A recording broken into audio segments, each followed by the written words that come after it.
আর যদি কেউ মনে করে বাংলাকে মুখ বন্ধ করব, তাই ওদের রেলের প্রজেক্ট বন্ধ করব, আমি যা করার করে দিয়ে এসছি, আর বন্ধটা করবে কোথায়?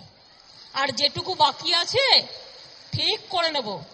আর তো 2-3 মাসের ব্যাপার, ইলেকশন তো এলো বলে। লোকসভা তো আসছে, কি করবে আর 2-3 মাসে? এরপরে রেলটা দরকার হলে আবার তৃণমূলের কাছেই আসবে এবং তারা করে দেবে। সুতরাং এত ভয় পাওয়ার কোনো কারণ নেই। ভারতবর্ষের সরকারে আসতে গেলে 272টা এমপির দরকার। তো মমতা ব্যানার্জিকে এই 272টা এমপি কে সাপ্লাই করবে আমার জানার প্রয়োজন আছে। কারণ 19টা এমপি নিয়ে তো ভারতবর্ষ সরকারে আসা যায় না। তাহলে উনি কাদের সঙ্গে যাবেন এটা ওনাকে স্পষ্ট করতে হবে। রেল মন্ত্রকে এত কি মধু উনি দেখেছেন সেটা আমাদের জানতে ইচ্ছা করে। এত কি মজা আছে রেলের। 3 মাস পরে তিনি বলেছেন, মুখ্যমন্ত্রী কালকে জানিয়েছেন 3 মাসের মধ্যে লোকসভার ভোট। এখন সেটা আমি জানি না কোন বিশেষজ্ঞ বা কোনো জ্যোতিষের দ্বারা তিনি এই খবরটা পেয়েছেন কিনা।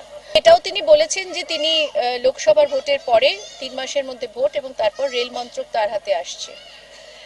তো তিনি যখন কংগ্রেসের সঙ্গে নেই, ইউপিএ সরকারের সঙ্গে নেই, তখন রেল মন্ত্রকটা আনতে গেলে নতুন করে নির্বাচনের পরে শুধুমাত্র ইউপিএ সরকার যদি গঠন হয়, বিজেপির সঙ্গে যদি তিনি থাকেন, তাহলে এই প্রসঙ্গটা উঠে আসতে পারে।